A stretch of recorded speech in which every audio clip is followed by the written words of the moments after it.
need to understand who your stakeholders are. Okay.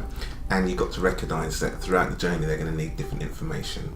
They're going to need to have different support into what the capability is. There's one thing that says this is the organisation objective and this is what we need to have, and then it's about articulating what that means for you. Yep. And how you can behave and act to make the most of it.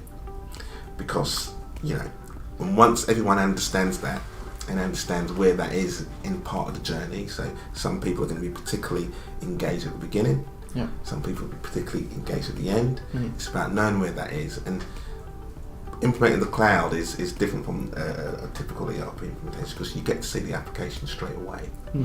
So in this instance, the fact that the look and feel was a lot better than previous incarnations of ERP, it was a lot easier. Actually, you probably didn't have to sell it to your organisation as much. They see it, and you see it. Okay. And once you can start to see it, you can start to visualise it. You can start to simulate what that means for you and your team. Yeah. And then once you can start to foster those ideas, then you can bring those into your session. So it is about managing your stakeholder. But if you've got something to show your stakeholder early on, it is a massive advantage.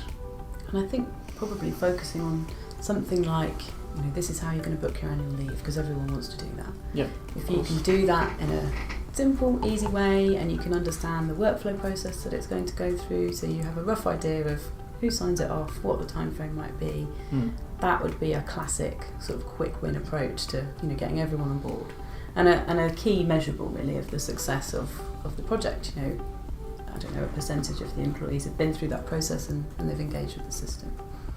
I think both Helen and Jason have touched on it, but identifying the key advocates within the organisation, you know, we call them change champions, or, you know, is you know, in our experience, the what leads to the most successful implementation. So people who are out there in the organisation, who are the eyes and ears of what's going well, what's not going well, who potentially then can act, go live as the support to people who are struggling a bit. You know, I think if you can mobilise a group of individuals who are vested in the programme, who are going to be there beyond go live, then I think that's a good approach in our experience.